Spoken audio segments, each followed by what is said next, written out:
ganale màkk bi moom lu mënoon suñ lu ñu waroon mën a éviter la parce que déjà nit ñi dem màkk rek coono la léegi ñu dem màkk ba pare dem raxas sa bàkkaar def sa lépp ba mu kii nga ñëwaat fii yenuwaat fii ay bàkkaar def naa am na lu ko gën parce que ganale bi déjà diñ fa di gis loo xam ne ni moo xew ci ndeyale yi wala moo xew ci seen affaire yu jigéen ñi bu mënul ñàkk bon ay bàkkaar daal lañ fay jëlee man pour man daal c'est à éviter lu ñu waroon éviter la ganale bi daal mun na ñàkk daal. waaw loolu de man moom rafetlu ma ko moom. waaw loolu moom rafetlu ma ko moom màkk moom bu ñu waxee màkk moom pour yiw la mais bu fekkee yiw boo xamee da ngay dem ba après da ngay ñàkk sa yiw moom loolu mën naa ñàkk quoi waaw def daal yem fi yàlla wax daal man pour man moom laa rafetlu quoi li yàlla wax nan fa yem te àddina bi léegi daa métti. loolu yàq la de un déjà économiquement ñun taluñu ko parce que comme dëkk bi dañoo woote beneen régime woote jubbanteeg yu demee noonu donc yooyu yëpp dañ ko war a teg à l'antécédent ñu teg ko su suuf. déjà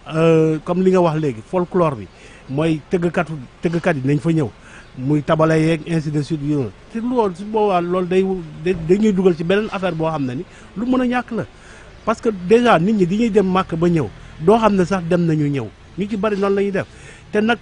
dama yàlla baal ñi nga xam ne ni yoruñu dara ñoom ñooy dem ñëw di woote puukare mais ñi nga xam ne yor nañ mën nañ dem màkk ñëw doo xam ne sax dem nañu ñëw nañu. waaw loolu moom du lu yàlla wax du lu yonent bi wax xëy na seen bëgg-bëgg bopp la ku ko mën a éviter tamit nga éviter ko rek xam ne loolu mooy li gën quoi parce que loo xam ne nii après bu pare da nga indi sa bopp fitna jaru ko quoi. bon te événement bi ren aussi dafa am enjeu majeur bu ci ànd parce que déjà ñu jógee màkk ñëpp y a des cas positifs de Covid yu ci nekk donc quel que soit alpha ku demoon sax ba jël initiative ne da ngay war a ganale sax da nga ko war a teg ci suuf parce que déjà màkk ak coono ba fa am ak canicule ba fa am y a eu plus de 1000 morts yoo xam ne déjà c'est enregistré donc ak coono yooyu am fa rek yow soo ñëwee sax même Covid su amul woon dara amul sax da nga ko war a teg ci suuf tombeek nag ñëw nga ak nit ñi ni ñuy dajaloo foofu y a des risques cas de Covid parce que démb rek on a décelé des cas man pour man daal dañ ko war a bàyyi quoi. ñu oyofal rek jigéen ñi daal nan oyofal rek te xam ne xëy na àddina moom moo demee noonu te àddina neexatul léegi quoi. ñu jéem a oyofal rek jéem a xool nu mu oyofee ñu def ko quoi loolu laa indi ñaan.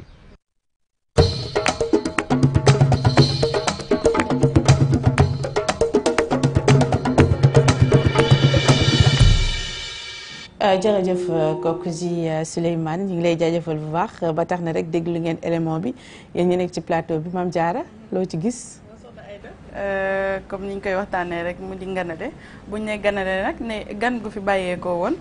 géej fi lool ñëw ñu koy ganale te surtout comme ni ko yaa Seyda waxee tukki Màkka moo ci dàq. ba tax na nekkul lu grave ganale nekkul lu grave parce que tamit li tax ñu gën ko di ko def maanaam ki jóge Màkka dem ñëw nga ziar si ko. waaw te ziar si boobu mbooloo mi dañ fay daje c'est-à-dire mooy indi ñu bëri. te boo invité say gan bu ñu ñëwee tam di nga leen jox ñu lekk di nga leen jox ñu naan. mais c'est-à-dire comme ni ko waa ji waxee rek jigéen ñi nañ koy oyofal. loolu mooy li am importance. c'est-à-dire liñ ci boole léegi moo bokkut. dëgg la ñu ngi doon waxtaanee gaspillage démb bi effectivement li ñu xewal léegi sax ci ganale yi mooy ay traiteurs la ñuy engagé. indi ko ay traiteurs fay ci ay centaines de mille. du ñu togg du ñu yàq du matt du tàkk dara du tàkk ay traiteurs ñu defar ba mu rafet. service libre lay nekk. donc ku ci nekk yor sa vidéo di snap diw lii la def mooy lii pêche doon wax démb wanewu bi. moo ci ëpp bu ñu ñëwee nag si puukare bi sëñ bi wax na ko léegi lu am importance nga dem Màkka dem pour raxas say bakkaar dem pour fóot sa bopp ziyaare ba pare ñëwaat sa bisu nganale nga daal di ramasser waat bakkaar yu ko ëpp sax. ci nganale bi amul lu ko jar ndax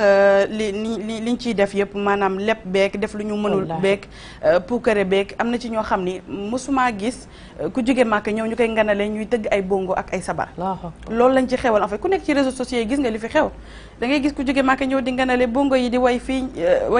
taggkatu yonent bi di way fii yëpp jaxasoo amul lu ko fi jar en fait boo jógee Màkka defal liñ la sant boo bëggee nganale nga oyofal ko woo say mbokk ñu ñëw ziyaar bu kenn tëgg bu kenn way bu mënul ñàkk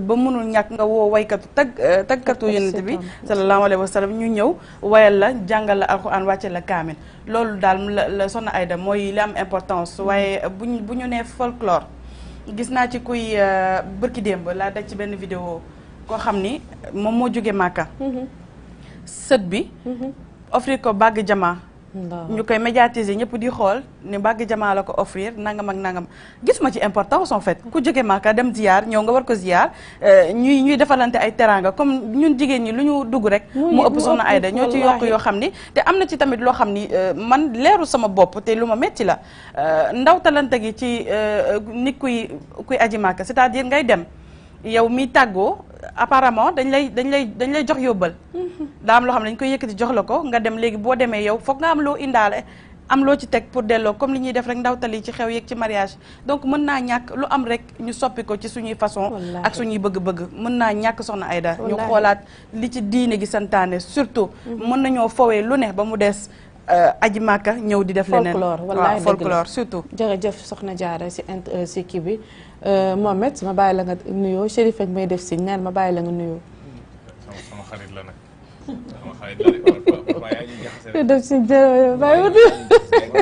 mais man ak moom rek duñ xuloo dañ koy dugal daal maa ngi nuyu téléspectateurs yi xam naa ne retard balaa ngaa wax maa ngi jéggalu si retard bi yow si nga dëkk di yow chaque jour nga jéggalu yow semaine bu ne nga jéggalu si nga dëkk xar bi nga bàyyi non man damay wax sama bopp